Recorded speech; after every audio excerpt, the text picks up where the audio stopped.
न कानी को देखे न गोरी को देखे, पिया जिसको चाहे सुहागन वही है। हजरत मदनी रहमतुल्लाह अलैह বাইতুল্লাহ শরীফের তওয়াফ যখন করতেন, সাদা কালো মানুষগুলোর তাকা দেখতেন আর বলতেন, হায় মাদানী, তুমি মানুষের চামড়া দেখতেছো কিন্তু একজন কালা দেখে না, সাদা দেখে না, একজন ভিতর দেখতেছে। তিনি কে? জোরে আওয়াজ করে বলেন, না কানি কো দেখে না গোরি কো দেখে, पिया जिसको चाहे सुहागन वही है। আল্লাহ তো মানুষের আখলাক দেখে, চরিত্র দেখে।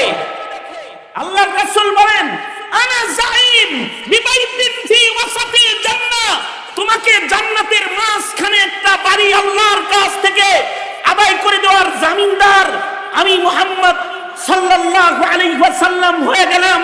শর্ত হলো চরিত্রটা ভালো করে আলাও, জান্নাতের মিডলে তোমাকে আল্লাহর কাছ থেকে বাড়ি আদায় করে দেব। নবীজি কথা বলতেছে, সাহাবায়ে কেরাম শুনতেছে। আর এই সময় নবীজির মসজিদে এক আরবি গ্রাম্য বধূ লোকের আগমন হয়েছে।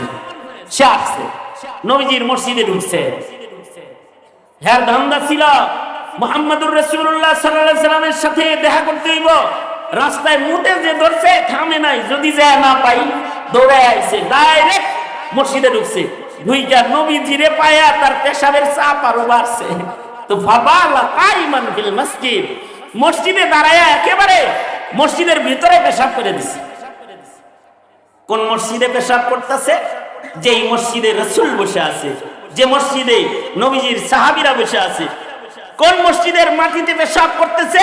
যেই মসজিদে আছে রাউজাতুম মিন রিয়াজিল জান্নাহ, অরিজিনাল জান্নাতের মাটি। ওখানে 2 রাকাত নামাজ পড়লে আল্লাহর জান্নাতের ভিতরে নামাজ পড়া হয়, সেখানে যে পেশাব করে দিছে। সাহাবায়ে কেরাম চেতার কথা কি রকম? সাহাবায়ে কেরাম রাগও হইছে, যা সবাই থামাইতেছে। নবীজি সাহাবীদের থামাইতেছে, এই থামো থামো, ওরে পেশাব করতে দাও, বাধা দিও না, থামো। সাহাবীরা বলতেছে, এই কি করো, এনে পেশাব করার জায়গা নেই, এনে ছেড়ে দিলা। সাহাবীরা থামাইতে যায়, নবীজি সাহাবীকে থামায় না, পেশাব করতে দাও ওকে। পেশাব করে লাইছে জায়গায়। এখনকার কোন চেয়ারম্যানের কার্যালয়ে যায় কেউ দেয় মুইতা দিয়ে দেন, কিরকম আদরটা করে আপনার। এখনকার কারোর কাছে যায়, কারোর ভয়ে যায় পেশাব করলে রাগটা উঠবো কি? আর ছোট পোলা মানে ওই তো তাইলে এক কথা, যদি এই কামটা করে একটা বুড়া চূড়া, তাইলে তো বলবো আকল বুদ্ধি সব অন্য জায়গায় জমা দিয়ে ফিরেছিলি, এনে মুতলিকে আগে হে কথা কর, আগে ধরবো যায়। কিন্তু আল্লাহর রাসূল সাল্লাল্লাহু আলাইহি ওয়াসাল্লাম সাহাবায়ে কেরামদেরকে থামায় দিলেন। শেখুল হাদিস জাকারিয়া রাহমাতুল্লাহ আলাইহি বলেন, এটা নবীজির তিব্বি আচরণ। নবীজি আখলাক যেমন আজিম, নবীজি ডাক্তারও আজিম, অনেক বড় চিকিৎসক নবীজি জানেন এখন পেশাব চলাকালীন বাধা দিলে দৈহিক ক্ষতি, তাই ওর দেহের ক্ষতি করে না, পেশাব করতে দাও। পেশাব করছে। এবার আল্লাহর রাসূল তাকে ডেকে কাছে এনে বগল তলায় বসাইছে, আদর করে কাছে বসায় কয়, কি লেগাইছস? নিতে আইছি, টাকা পয়সা নিতে আইছি। আমি অনেকগুলো রিওয়ায়াতকে এক জায়গায় করে বলতেছি। সে বলে, আমি নিতে আসছি, শুনছি আপনার কাছে টাকা পয়সা 4 দিক থেকে আসে আর আপনি 2 হাতে বিতরণ করেন। এটা শুনছি, তাই আপনার কাছ থেকে কিছু পাওয়ার জন্য এসেছি। এইরকম কাম করে আবার নবীজির কাছ থেকে টেহা যায়। এখনকার যুগের নেতার মতো নেতা না, খুলকে আযীম পয়গম্বর সাইয়্যিদুল মুরসালিন রাহমাতুল লিল আলামিন, তিনি বাইতুল মালের মুহাফিজকে বললেন, অর্থমন্ত্রীরে কইতে যায়, কত টাকা আছে? বেশি করে দিয়ে দে, 1 কোটলা দিনার দিরহাম।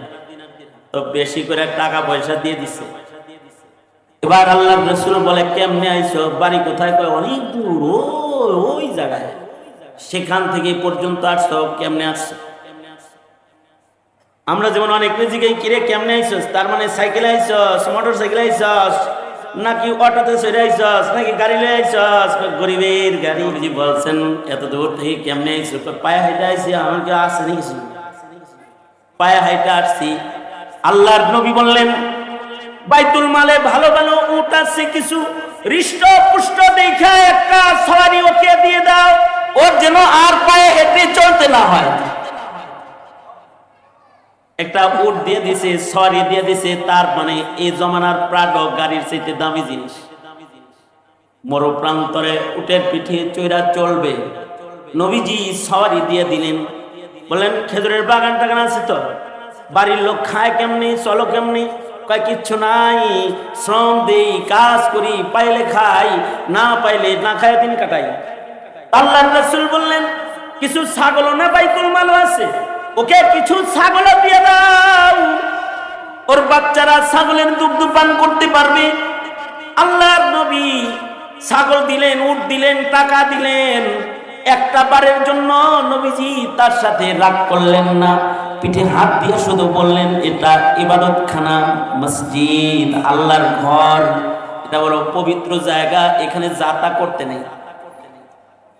আদব শিখায়া আল্লাহর রাসূল তাকে বিদায় দিয়ে দিলেন। সে যখন যাচ্ছে মুখে হাসি চোখে পানি, সরকারকে বলে সরকার আমি যাই, আমি আবার আসবো। নবীজির কাছ থেকে দেহাতি বিদায় নিয়ে চলে গেছে, নিজের এলাকায় যায় নবীজির আখলাকের মাইকিং করেছে, ইসলামের সৌন্দর্য মানুষের কাছে বর্ণনা করেছে। নিজের কওম থেকে 300 কাফের যারা তাদেরকে রেডি করছে মুসলমান হওয়ার জন্য, তাদেরকে আখলাকওয়ালা পয়গম্বরের সান্নিধ্যের জন্য তাদেরকে তাশকিল করেছে। এরপরে 300 লোকের বিশাল কাফেলা লইয়া আরবি নবীজির দরবারে একদিন ছুটে এসেছে। এবার বিনা অনুমতিতে মসজিদে প্রবেশটা পর্যন্ত করে না, দরজায় দাঁড়ায়া নবীজি চিনছেন? আমি আইছি। হ্যাঁ চিনবো না মানে মসজিদের মধ্যে ধুয়ে গেছে, সবাই চিন। হ্যাঁ চিনছি, আসো আসো আসো। নবীজি আমি একা আসি নাই, আমার সাথে 300 মানুষ আছে। ওগো নবীজি আপনার ওই আখলাকটা এদের সবাই দিয়ে দেন। আল্লাহু আকবার। আপনার আখলাক, আপনি যে মহা চরিত্র নিয়ে আগমন করছেন, আমার মহল্লা থেকে 300 মানুষ ওই চরিত্রটা শিখানোর জন্য আমি নিয়ে এসেছি। ইসলাম মাহাসিন, সৌন্দর্য ইসলামের বড় মাহাসিনে ইসলাম। হাকিম মোহাম্মদ থানভী রহমতুল্লাহ আলাইহির আজব কিতাব, আথার আলী রহমতুল্লাহ আলাইহি যেটার বাংলা করছেন, মাহাসিনে ইসলাম, ইসলামের সৌন্দর্য, ইসলামের আখলাক সৌন্দর্য, আমলের সৌন্দর্য, আচরণ সৌন্দর্য দেখে দেখে কালিমা পড়ে মানুষ মুসলমান হয়েছে। নবীজি বলেন বুইসতুলি উতাম্মিমা মাকারিমাল আখলাক। আল্লাহর রাসূল বলেন যাদের আখলাক ভালো হবে, নবীজি বলেন আমি নবী আর জান্নাতের জামিনদার হয়ে গেলাম। আমল দিয়ে জান্নাতে যাওয়া কঠিন, যদি মিজানের পালায় আমল ওজন না হয় তবে হ্যাঁ মিজানের পালায় মুমিনের আমল ওজন হবে দুই জিনিসের কারণে। একটা হলো কাছাকাছি দুটোটা জিনিস, একটা হলো ইখলাস আর একটা হলো আখলাক। ইখলাসের কারণে ছোট আমল ওজনওয়ালা হবে, আর আখলাক মা মিন শাইইন আফকালু ফি মিজানিল মুমিন, মুমিনের জন্য মিজানের পালায় খুলুক আখলাক এটা এত মূল্যবান জিনিস, এটার চাইতে অধিক ভারী ওজনদার জিনিস মুমিনের মিজানের পালায় হয় না। মিজানের পালায় ওজনদার যে দুটি জিনিস ইখলাস আখলাক, এই দুইটার কারণে ওজন বেশি হয়ে যায়। একজন অনেক নফল রোজা রাখে কিন্তু ব্যবহার খারাপ, রোজার ওজন কম হবে। আর একজন শুধু কিছু তাসবিহাত তিলাওয়াত, কিছু ইবাদত সে করে ছোট ছোট, কিন্তু তার আখলাক বড় ভালো। সে প্রতিদিন মানুষকে ক্ষমা করে ঘুমায়। নবীজি বলে এই যে মসজিদ দিয়ে ঢুকতেছে জান্নাতি, আল্লাহু আকবার, এটা জান্নাতি, জান্নাতে যাবে। আর আল্লাহর রাসূল বলেন আলা রাসূলুল্লাহি সাল্লাল্লাহু আলাইহি ওয়াসাল্লাম, আলা রাসূলুল্লাহি সাল্লাল্লাহু আলাইহি ওয়াসাল্লাম, আনা যাঈম, আনা যাঈমুন বিবাইতিন ফি ওয়াসাতিল জান্নাহ লিমান হাসানা খুলুকাহু। আল্লাহর রাসূল বলেন যে তার চরিত্র ঠিক করবা, যার চরিত্র সুন্দর বানাইবা, আমি নবী জামিনদার। আনা যাঈম, নবী বলে আমি জামিনদার, বিবাইতিন ফি ওয়াসাতিল জান্নাহ, জান্নাতের মিডলে তাকে আমি বাড়ি লয়ে দিব। সিপাই সাপায় না, বর্ডার এরিয়ায় না, ফি ওয়াসাতিল জান্নাহ, জান্নাতের মাঝখানে নবীজি বাড়ি নিয়ে দিবে। যার চরিত্র ভালো তাকে, চামড়া ভালো সে কাজ হবে না, গঠন সুন্দর দিয়ে কাজ হবে না, কিন্তু চরিত্র সুন্দর, আখলাক সুন্দর, ইবাদত সুন্দর। কারণ আল্লাহ তাআলা মানুষের চামড়া দেখে না, চেহারার সৌন্দর্য দেখে না, আল্লাহ দেখে চরিত্রের সৌন্দর্য। আল্লাহ মানুষের টাকা দেখে না, আল্লাহ তো এমন সরকার যে টাকা পয়সা দেয় না, আল্লাহ এমন সরকার যে গায়ের রং সিয়া কালা কুচি এটা দেখে না। আল্লাহ দেখে হলো ইন্নাল্লাহা লা ইয়ানজুরু ইলা সুওয়ারিকুম ওয়া আমওয়ালিকুম ওয়ালাকিন ইয়ানজুরু ইলা কুলুবিকুম ওয়া আ'মালিকুম। আল্লাহ তাআলা বান্দার বাহ্যিক দেখেন না, বাহ্যিক দেখে হলো দুনিয়ার সরকার বাহ্যিক চেহারা দেখে। আসলে দুনিয়ার সরকার মানুষের বাহ্যিক হালাত দেখে, কিন্তু মহান রব্বুল আলামিন লা ইয়ানজুরু, ইন্নাল্লাহা লা ইয়ানজুরু ইলা সুওয়ারিকুম ওয়া আমওয়ালিকুম। মাল দেখা এখনো নমিনেশন বিক্রি হইতেছে, টাকা দেখা নমিনেশন, ফইনি নমিনেশন পায় না, দলের কাছে যার টাকা বেশি তোমার এটা নমিনেশন পায়। কত টাকা দিয়ে কিনা আনছে, মানুষ জিগায় রে এইটা যে নমিনেশন পাইলো এটা কয় টাকা দিয়ে কিনছে, হে টাকা দেখে দল তাকে নমিনেশন দিচ্ছে। কিন্তু আল্লাহর নমিনেশন কেউ যদি চায় টাকা দিয়া হবে না, চেহারা দিয়া হবে না, ইলেকশনাদি দেখাইলে হবে না, আখলাক সৌন্দর্য লাগবে। হাবশি কালা হইলেও যদি আখলাক ভালো হয় আল্লাহ তাআলা তাকে জান্নাতের দুলহান বানায় দিবে। কারণ না কালি কো দেখে না গোরি কো দেখে পিয়া জিসকো চাহে সুহাগন ওহি হ্যায়। হযরত মদনী রহমাতুল্লাহ আলাইহি বাইতুল্লাহ শরীফের তওয়াফ যখন করতেন, সাদা কালো মানুষগুলোর তাকা দেখতেন আর বলতেন হায় মদনী তুমি মানুষের চামড়া দেখতেছো, কিন্তু একজন কালা দেখে না, সাদা দেখে না, একজন ভিতর দেখতেছে। তিনি কে? জোরে আওয়াজ করে বলেন।